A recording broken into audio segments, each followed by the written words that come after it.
What is going on, everyone? It is Monday, July 19th, 2021, and welcome to your GG Replay Gaming News Breakdown, hosted by us, the Goodnight Groofs, a place for games and a place for goofs.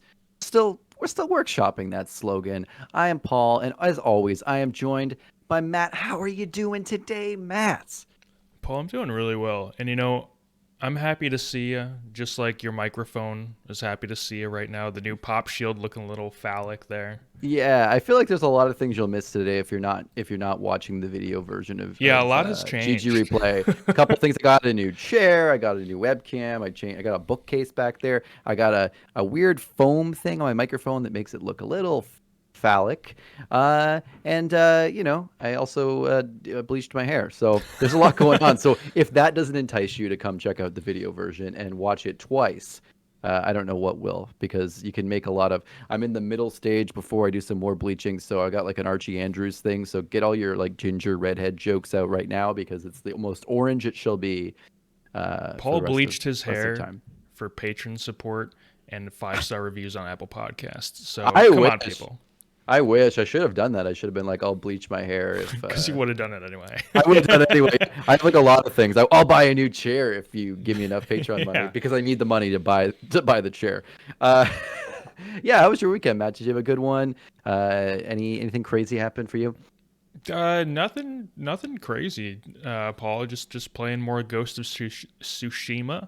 Still loving the game. I completed the first island like completely. So moving on to the second island, getting more story stuff now. So I'm just kind of like, I don't often do the full completionist thing for open world games, but for this one, for some reason, I'm kind of drawn to it. I love that. That's awesome. It's always good to. We'll see if you get another platinum. See if you can get 100 hours. And how long do you think? I got to go for it. Yeah.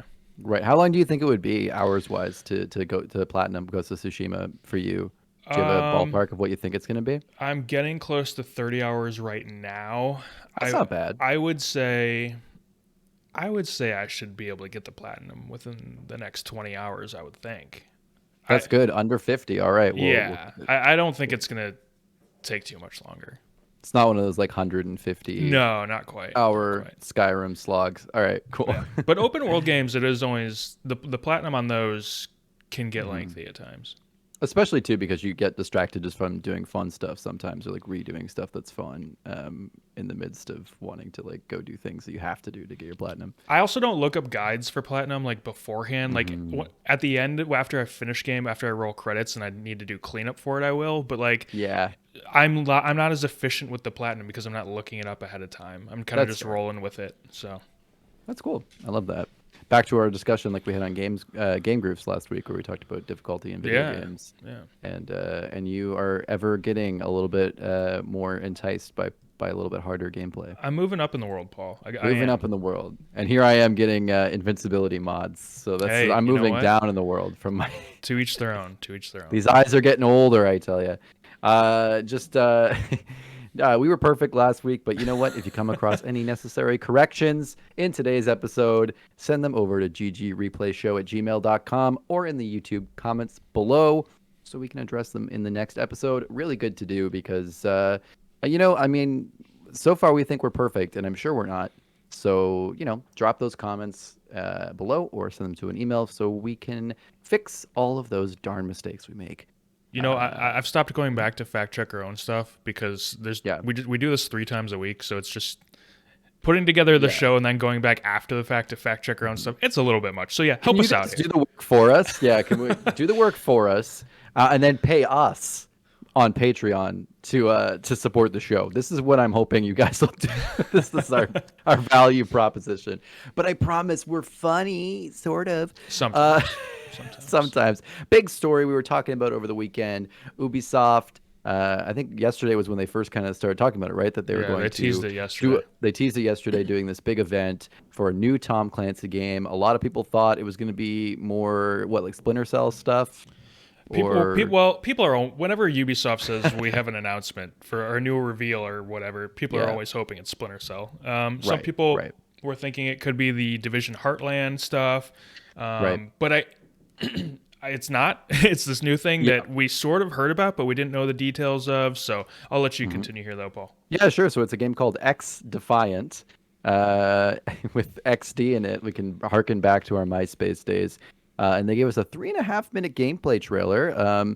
It's being developed by Ubisoft San Francisco, who are known for for developing, sorry, Rocksmith and South Park: The Fractured But Whole. I actually didn't know that that was a different dev team than Stick of Truth. That's interesting. Yeah, Uh, yeah. It's notable. mhm. Also, the worst of the two games. Yes, I have heard that. So obviously with this pedigree with Rocksmith and the South Park sequel, you hope that they hired the right people to make a shooter, a serious competitive Yeah, shooter. yeah. So we'll see. We'll Well, see. I'll tell you from I don't want to throw too much shade here, but the cringy presentation was pretty evident. I Yeah, found these guys were pretty. They're like, yeah, get in there and do your competitive. I can't remember some of the wording, but it was just very like lock down some kills. It was like they were using a lot of jargon that just sounded very stiff, like a marketing yeah. team And it wrote was it. like, But what did they call it? Like tactical shooter meets punk or something like that. yeah, It seemed like this belonged in on an E3 stage in the yeah. E3 cringe compilation. Absolutely. It really is harkens back to the days of E3 cringe compilations and a real hello fellow kids kind of thing, even down to the XD. So yeah, just I'm sure in case you haven't looked it up yet, it is a free-to-play class-based shooter. So I mean, it kind of looks like they're going for so it's not battle royale, right? But it looks like they're kind No. of grabbing into that like Apex Legends kind of the class-based free-to-play shooter thing. But I mean, They're sorry, calling you were it gonna an say arena shooter. It's not right? really an arena shooter. It's like a team Yeah. squad based where you're playing as a class. It's more like a Yes. hero shooter, I guess. Exactly. So they have classes that all have their own ultimate ability. They call them factions, which I found confusing. So here's my thing. So it was just to say, these factions are meant to be from different Tom Clancy games Right. or stories that so Echelon and I think there's like Ghosts. There's a bunch of other ones, right? So Wolves, I think, was one. Wolves, yeah, Yeah. was one of them. So yeah, so I mean, obviously pretty cool. I think they look neat. I like their different ultimates, but I will say I found it hard to understand. To me, it seemed as though the faction you play on a faction, and then everyone on that faction is the same faction.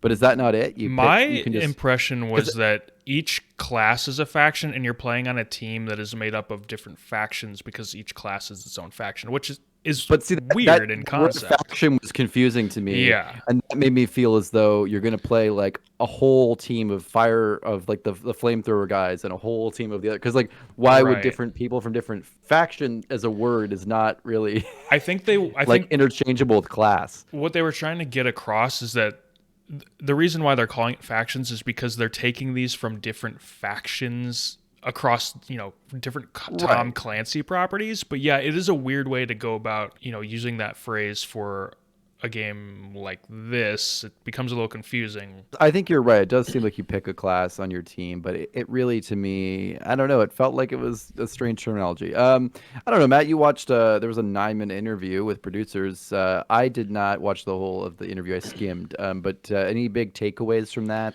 maybe helped clear things up a little bit or gave you more insight on the game? It wasn't promising.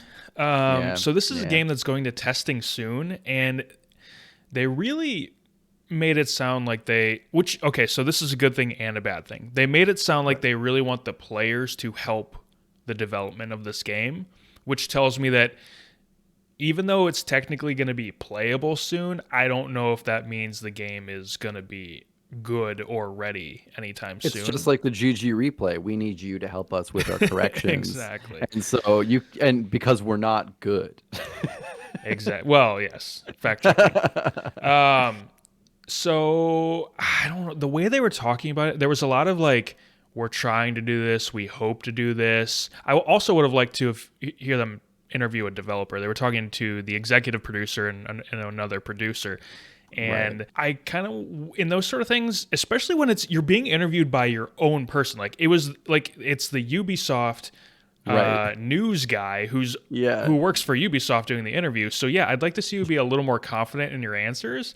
So that When you're was talking to your own team, yeah, it's yeah, kind of wild. Yeah. it was a little disheartening, Paul.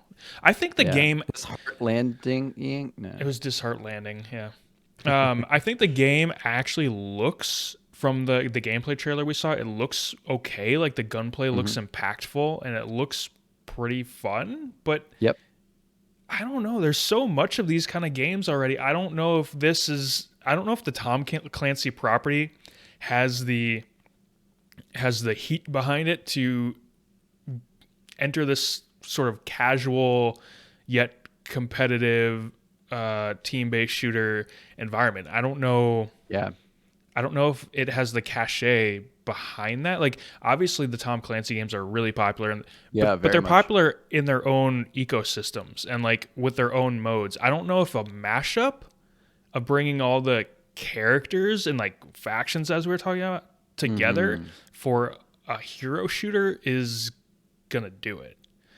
Yeah. Doesn't So have that same mass appeal that things like Apex Legends or something more cartoony or a little bit more fun yeah, might have in like a hero shooter or something like that. Yeah. it's Tom Clancy properties, so it's like serious military shooter properties, but they're Right. also going with this punk aesthetic, and they want to be a little bit Right. silly about it. I just don't know if it's gonna work.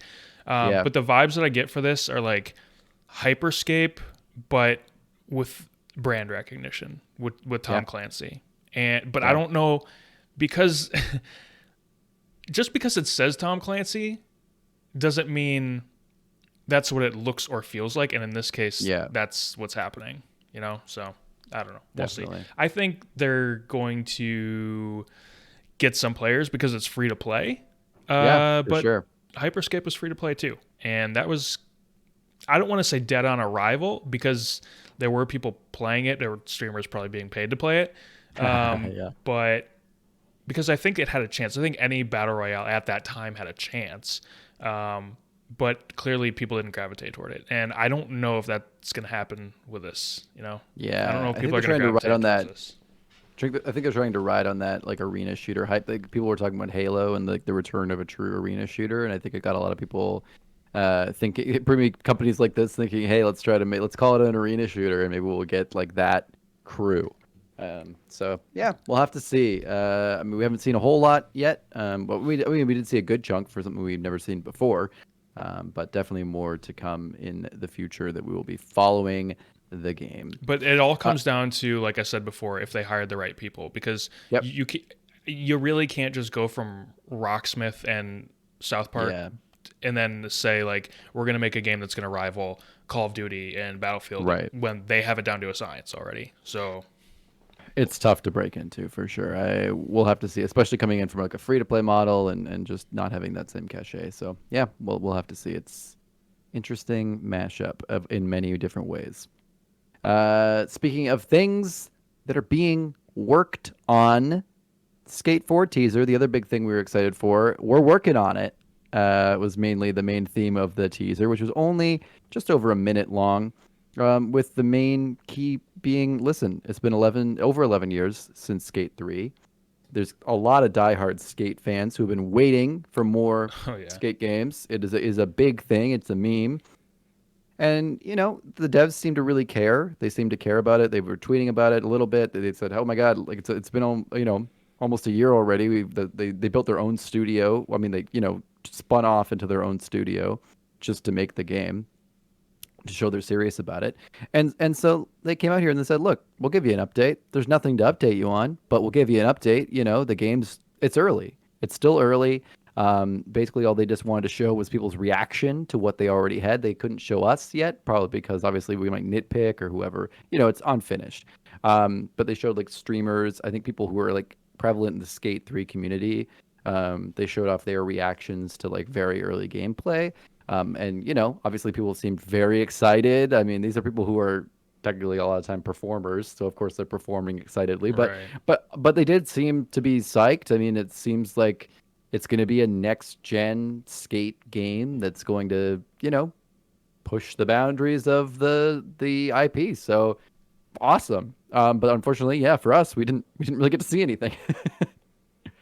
It's another I'll believe it when I see it sort of thing. Yeah. I understand, and I do think it's good that they came out and said, like, listen, it is happening. We are working on it, but it's still early, and you're not going to see anything from it at EA Play. But you could also just wait and show us when you actually have gameplay. I like the teaser. I thought it was fun. I actually did think that the teaser was a little badass, like with the music and Yeah. stuff. I thought they went too long showing the reactions to, like, we aren't seeing the gameplay. I don't care about reactions. I don't have the gameplay. But they did that really. One of the good ones was where the guy was like, "Oh, so the whole game is," and then they like bleep it, and they're like, "Oh, we can't." Oh, and it was like, what could that possibly be? Like, is the whole game's a dream?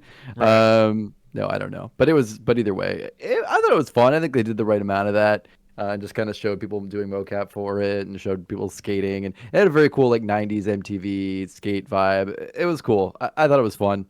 And I think I Yeah. like when devs do this. I like these little updates are a lot of fun.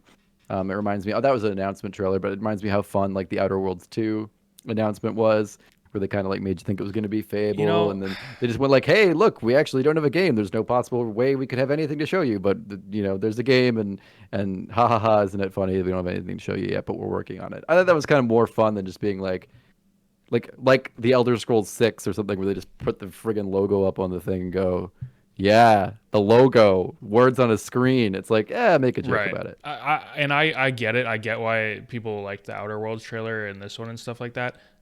I personally hated that Outer Worlds trailer. It was just, to me, it was like, I get you're making fun of the whole thing, but you're also saying like you don't have anything to show, so why are you don't even have anything to talk about? Like, so why are we even doing this? I guess just to get people excited about the IP. I think the Outer Worlds one made more sense because like no, we didn't even know if we were necessarily going to get an Outer Worlds 2, or like if they're going to work, if like if sorry, I'm blanking right now. On the developer Obsidian. If Obsidian was even going to work on the same IP again, or if they do something different with the Right. purchase from Microsoft. So I think it was kind of cool to be like, hey, by the way, we're making more Outer Worlds. That's like the next thing on our docket. I mean, they could have just tweeted it, but I thought that was kind of cool. But in terms of this, obviously it was less necessary because we already knew there was a Skate 4 game. But to be fair, I mean, a lot of people were kind of thinking, okay, it's been a year. We haven't heard anything about it since they first mentioned it. Is it DOA? Are we getting anything? I think people were kind of getting nervous. So Was that when they first talked about it? Was a year ago? it was about just over a year ago. They were like, Okay. hey, more. We haven't had Skate in a while. It's like, I think we're gonna make a new Skate or something. Vaguely. And then they basically went a year without saying a thing. And after, like in January, they made a new studio specifically spun off to work on the Skate game. But again, there wasn't like anyone actual talking about it. I actually dislike So this trailer even more now that you're telling me that, because we knew that it was being worked on then. And in January, you're saying they put together a development team or a they did. new studio for it. So Yeah, like they have a whole new studio for it. that wasn't that long ago. Like No, it of wasn't. course it's still early. I know, right? So I think it is kind of funny that like anyone thought we were getting like footage anyway. People were like, "Oh, we're getting like," they kept calling it a teaser before like today. We were like, "Oh, we're getting a Skate teaser. We're gonna get like a teaser. They're gonna show something maybe." It's like what? They just like thought of it like a year ago. You need to chill. All right, let's move on. I'm probably not going to play this game anyway. Yeah, fair enough. I probably won't, but I'm psyched for those who will. Yeah, long time to talk about, just to basically complain about teasers. Moving on to something I hope we get a teaser for soon because I'm really excited. HBO's The Last of Us TV series will likely cost more than Game of Thrones to produce. This is a big one. This is wild to me. Currently, we're looking at the budget. Is this right? The budget exceeding 8 figures per episode. Yeah, So so that's each over episode is at over least $10 $10 million. million. Yeah. That's wild. And yeah, it's currently the largest film project in Canada right now, which is so cool. Up here in I believe they're filming in Alberta, I think a lot in BC, right? Because it's Yeah. cheaper than filming in the actual Pacific Northwest. Yeah, and it looks like there'll be 10 episodes in season 1. So already off the bat, baseline, we're looking at least $100 million for season 1, but I mean, likely far more. That's 100 episodes of having Charlie Sheen on Two and a Half Men. But just Charlie Sheen on Two and a Half Men with no other, no And set, no production. yeah, no production It's team. it's just a one man. Just his What's it salary. called? Not a one act. Like a one-man show. Yeah, Just have him on a black background. You don't. Well, you have to. On the Zoom camera. It has to be in the park too, like Shakespeare in the Park, because you also don't have the money to rent the theater. To rent space, yeah. So it's just in the park with a flip camera, and like eventually security comes by and goes, "You can't film here," and you're like, "Oh, I have a permit, trust me." And then Charlie Sheen moons them. It's the whole thing. Yeah, it looks exciting. I think it's cool. I mean, I like money. I like when they throw money at things that I like. It'll be probably. I think it'll be a good show. I mean. I don't want to talk too much about it being compared to Game of Thrones, just because we don't talk about Game of Thrones anymore. But I do. I hope the money is used wisely and it is an awesome production. Matt, you're a big Last of Us fan. Yeah. Is this getting you hyped more to know they're throwing cash at it left and right? Yeah, totally. I mean, HBO doesn't go and spend this kind of money on this show if they don't think this is literally their next big property that they're going to prop up. So clearly HBO thinks that this is the big thing coming. So that's great to me. I mean, I love the fact that there's that trust in it. That means that the script is probably pretty good. Although they did put a lot of money behind Game of Thrones. So $100 million. That's pretty good. Yeah, I'll give you. Although Game of Thrones was good early on. Game of Thrones was good at the beginning. Yeah. By season 8, they were probably like, well, I guess we have to kind of just spend a lot of money on these, even though we're in for it now. Yeah. If the fans think we're the reason it fails, then we'll be in trouble. I wonder how much Pedro Pascal is making, and also is interesting that he'll have been involved in like the two biggest HBO products. Very interesting. The amount of money, and he's making probably not that much of it. Although I do well, not in Thrones, but I wonder in this. Good question. How much he's pulling down? Probably interesting to decent know. Amount, you would think. As a star of a show that's making over $100 million or spending over $100 million in production. Yeah, I feel like he should hopefully be making, a couple million or something. Now I know that Amazon's Lord of the Rings series is spending even more than this. I was gonna say, isn't Lord of the Rings spending more? Yeah, it is. Yeah, I think that's supposed to be the most expensive TV series of all time or something like that. Yeah. But it's another one of those things. Like when we saw it with season 8 of Game of Thrones, you can't just throw money at something and that makes it good. Like the thing that's the cheapest to produce, which is the writing, has to be good. Yeah, exactly. But with Last of Us, I feel really good with Neil Druckmann and Craig Mazin being the two guys in charge. Craig Mazin, most recently well known for doing Chernobyl through HBO. Mm-hmm. Chernobyl was awesome. Fantastic and show. Obviously Neil Druckmann, pretty good writer in his own right. So I think they'll make a good team. Yeah. I think this lends itself to a perfect sort of dark HBO kind of show. So I really do think they'll nail this. Agreed. I love it. I will just say, coming off of Game of Thrones, let's get some Naked Joel. I think we should get a little bit more hang the dong. I just feel like, Game of Thrones, a lot of female nudity, not enough dongs. I think we should get a bit more on Last of Us show to even things out. Yeah, so, but Pedro's not going to do that. Well, you never know. Might show... Money talks. Money talks, baby. Pedro? Yeah. Perfect. Speaking of spending a lot of money, because it wasn't just HBO spending a lot of money. Tencent, future rulers of the world, just purchased Sumo Digital for $1.3 billion. Yes, you heard that right. Billion with a B. I know it's not the big shocking thing in the world, but you might be thinking, well, who the hell's Sumo Digital? That seems like a lot of money for them. They're a pretty large company. They have over 700 employees that often assist other developers. Their main releases that you probably might have heard of are Sackboy: A Big Adventure, Hood, Outlaws and Legends, and Crackdown 3. So, I mean, it's not games that you might be thinking of in the forefront of your mind for $1.5 billion almost. Right. But, it clearly there's talent there and a large studio and a team that's working. So that's probably something that Tencent's interested in. They actually already owned 9% of the company and were the second largest stakeholder. So they just finished it out and are acquiring the whole thing. Matt, do you have any? You're usually good with hot takes for game developers and reasoning behind purchases and acquisitions and things like that. What do you think? What do you make of this whole thing? Well, Tencent here, they're acquiring manpower, and with these 700 employees, many of which are actual developers, I'm sure they'll be able to take those people and put them on other properties with developers that Tencent already owns. Yep. to help out with that. Who knows if Sumo Digital is still going to exist the way it does? They may take those people and kind of divvy them out among developers, or maybe do that when necessary. But you're not buying Sumo Digital for their IP. You're not buying them for their current library. You're buying them for the manpower. So the manpower. And it's presumed maybe they have like a good structure or something in the company. Like maybe they're just a well-oiled machine for for taking and they have a few of their own subsidiaries as well. The Chinese room is one of their subsidiaries. So they have some things. 1.3 billion is a lot of money. It's a lot of money. But I mean, for Tencent, that's a drop in the bucket. For Tencent, it's a drop in the bucket. In this day and age, like acquisitions like this are just going to be big numbers going forward. Especially in the gaming industry, which is growing exponentially. These sort of acquisitions are going to be eye-popping numbers. What was Bethesda's? Was it? I want to say 9 billion, but I could be wrong. I think that's right. Yeah, it was up there. I wanted to say, let me just take a quick Google break, everyone. I'm sure everyone out there is shouting at home. Google Music. This is Google Music. 7.5. I was actually going to say 7. Okay, 7.5. Okay.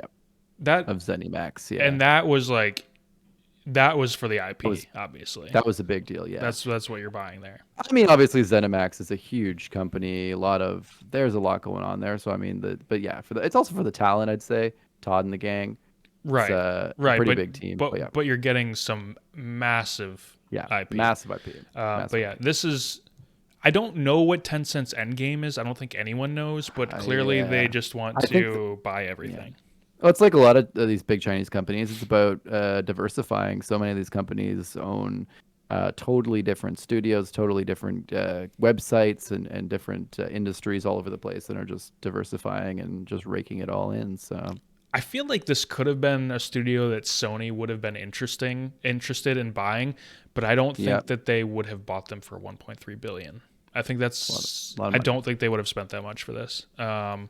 And I don't think Microsoft would have been particularly interested. So especially after getting ZeniMax. So, all right, Tencent, make good use of it, I guess. Yeah, sure. Big acquisition, and good luck to everyone who will be getting a new boss soon.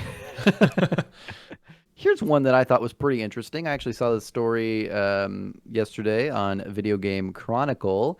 PlayStation and Netflix game imagery found in the Netflix app data. So this is pretty cool.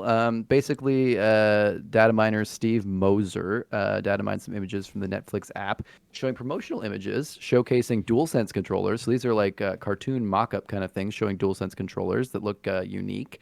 And in addition, there was imagery from Ghost of Tsushima as well, which is interesting. Steve Moser claims that Shark is the current working name of Netflix's game functionality and states that the presence of PlayStation imagery could indicate a partnership between Netflix and Sony, which may see PlayStation games on Netflix games. There was even an image as well that showed N games, and obviously that doesn't really give us much. I mean, whatever they called it, Netflix games, what a surprise. But it is notably interesting because in April, Netflix agreed to a multi-year U.S. licensing deal, granting it exclusive rights to Sony Pictures Entertainment films following their theatrical and home releases. So the Ghost of Tsushima movie is going to come to Netflix. Yeah, so it's pretty interesting, I think. And that also, I know that affected like Spider-Man releases with Disney too. That was a thing.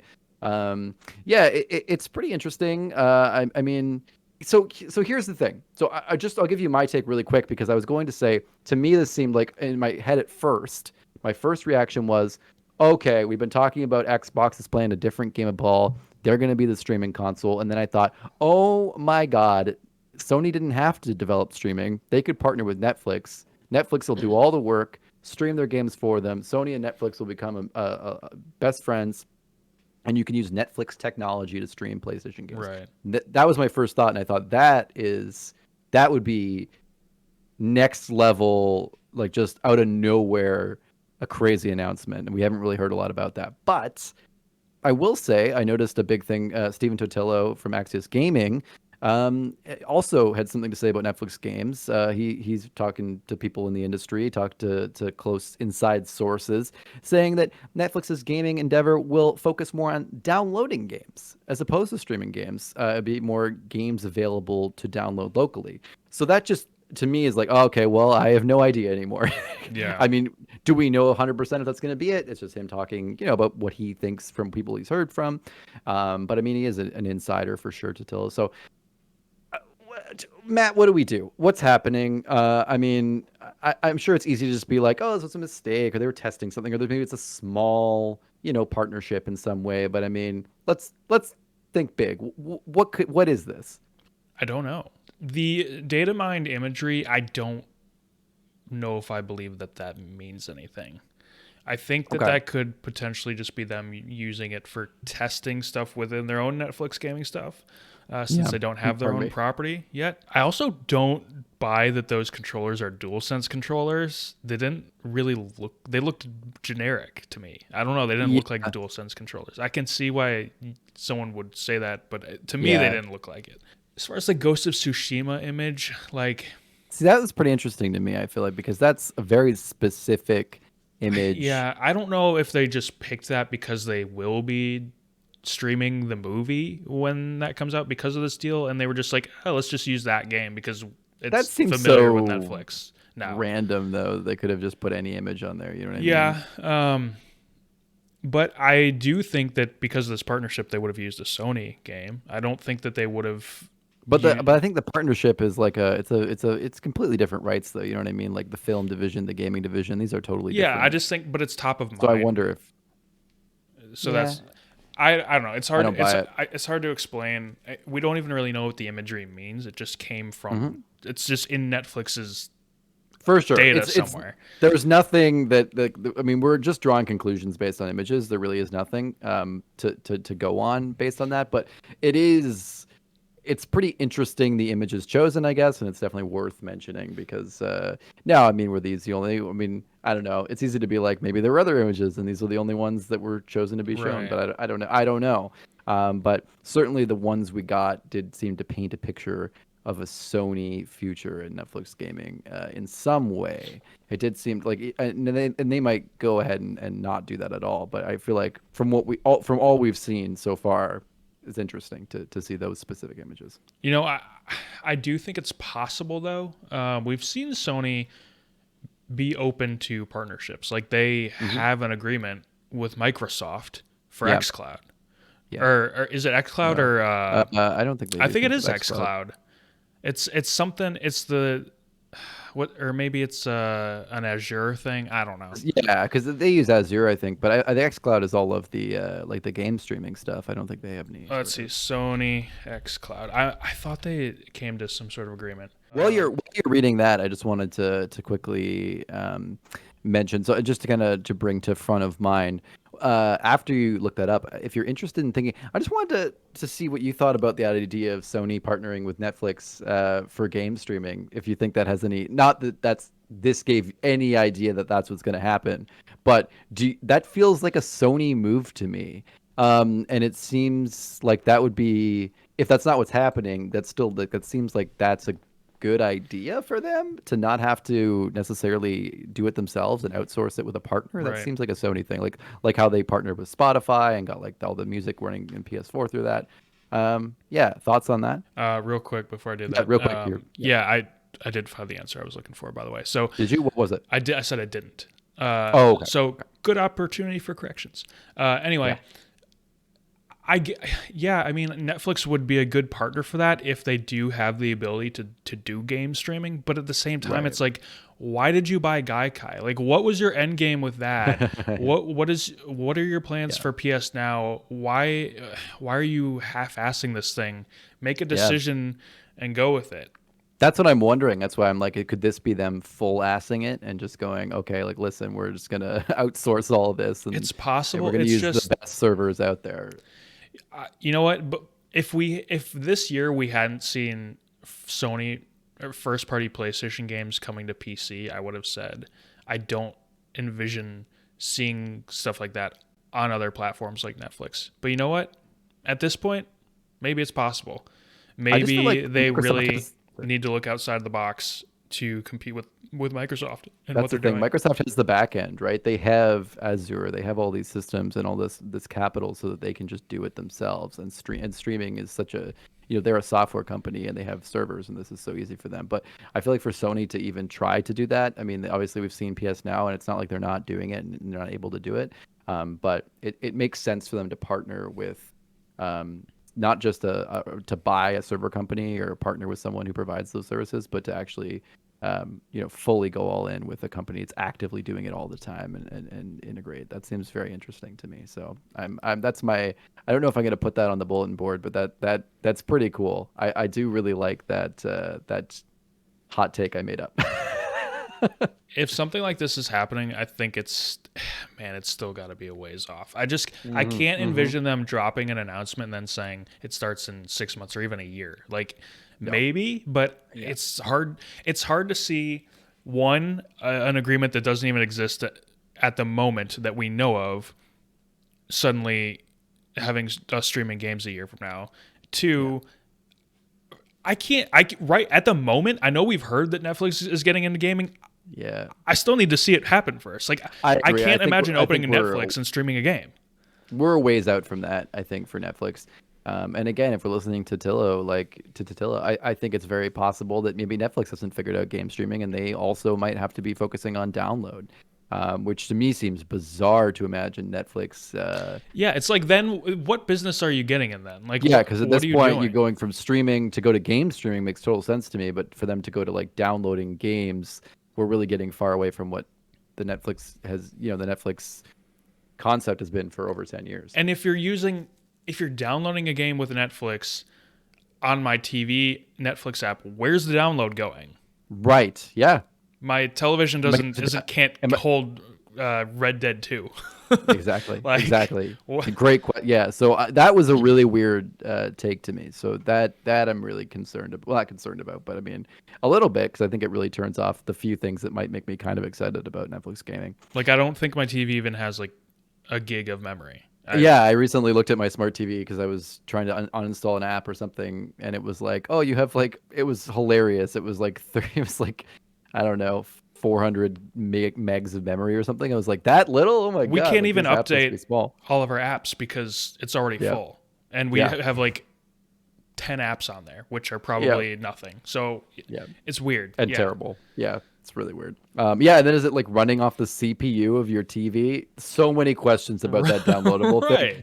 It's brought up so many questions. So because if you're using it, what would be because if you're doing it on a PlayStation with Netflix, then what's the point? You have your PlayStation. You have your PlayStation, unless again they're going full hog with Netflix. But then, like, what? Instead of going to PS Now, you go to Netflix and then download the. Very confusing. Unless, weird thing here. Okay. And I don't even think this can technically work, but yeah, but I'm really excited to hear it. Final hot take of the you do have a Netflix app on an Xbox Series X. What if I'm playing Ghost of Tsushima through Netflix on my Xbox? You know what? I think honestly, I was gonna say I feel like honestly, Phil will be down because he's just such a play nice guy. But if they actually could compete in game streaming or something, or game downloading, I think he'd immediately shift and be like a dick again. As soon as it comes to like, oh, we're actually threatened. Oh god. Yeah.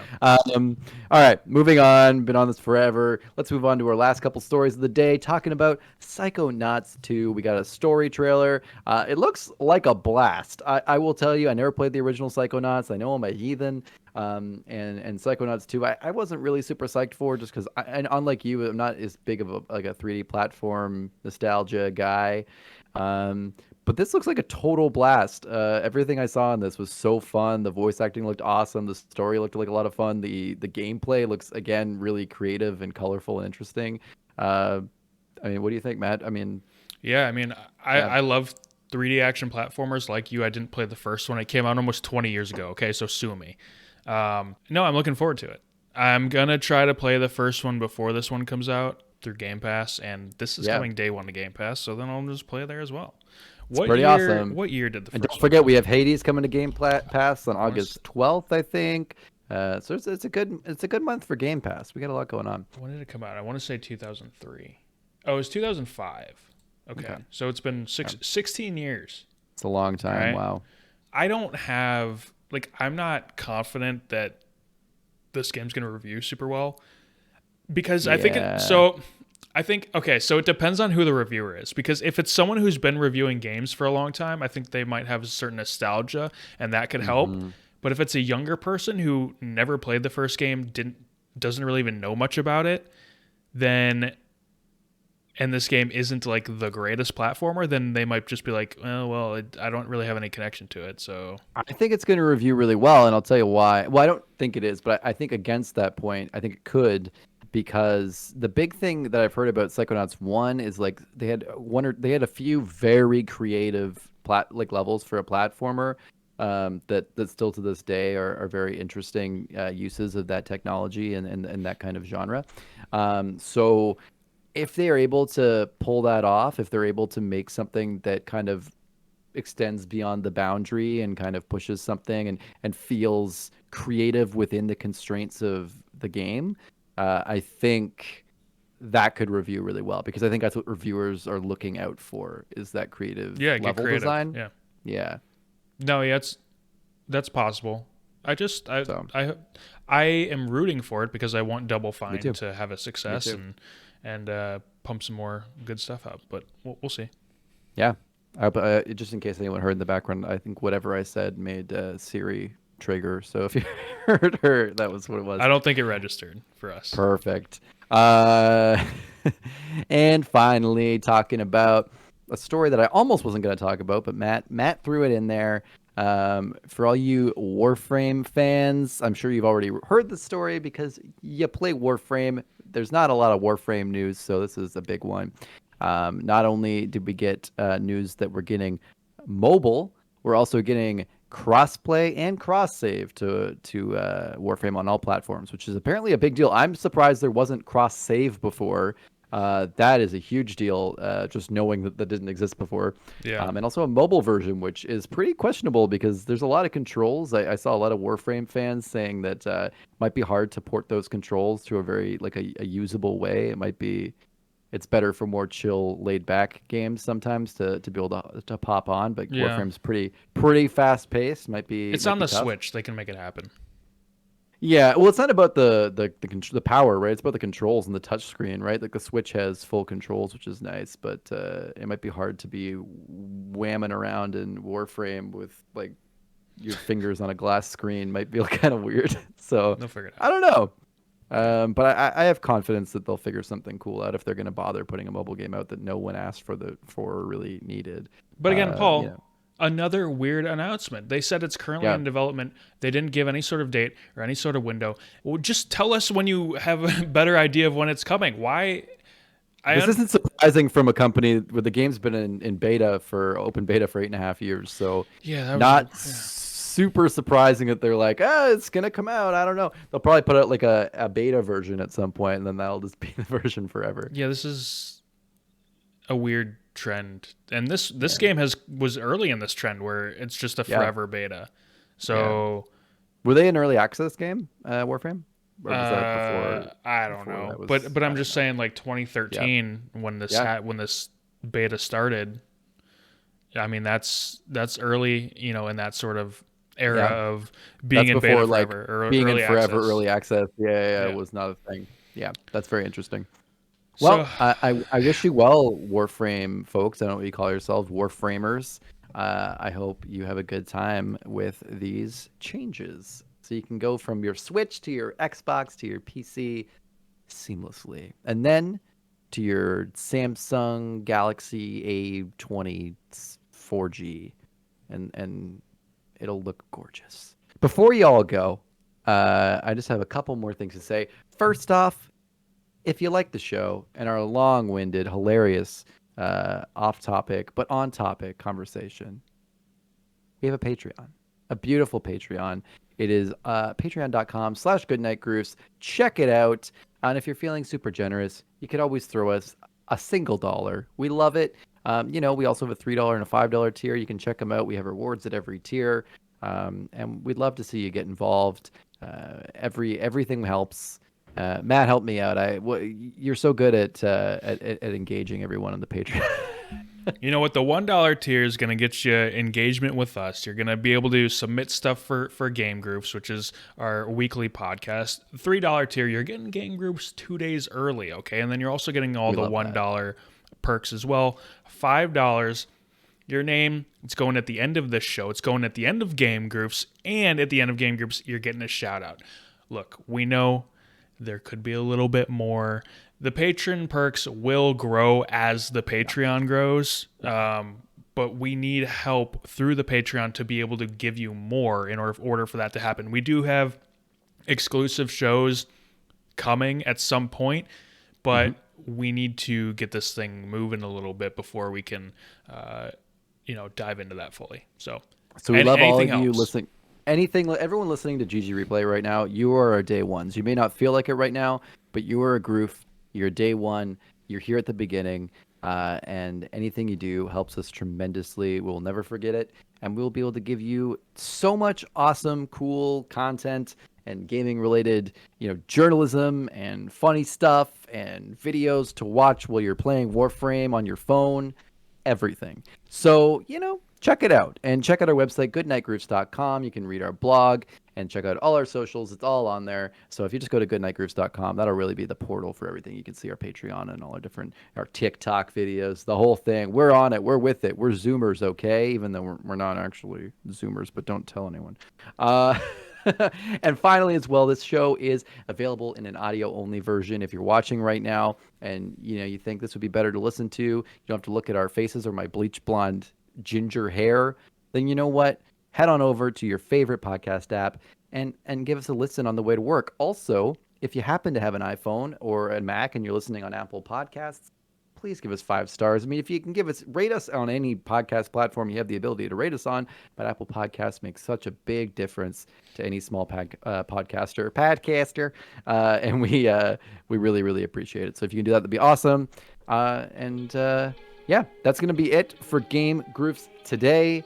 We can't wait to talk to you again on Wednesday. I'm sure some exciting stuff's going to happen. Maybe there will be a Sega CD, but for the Steam Deck.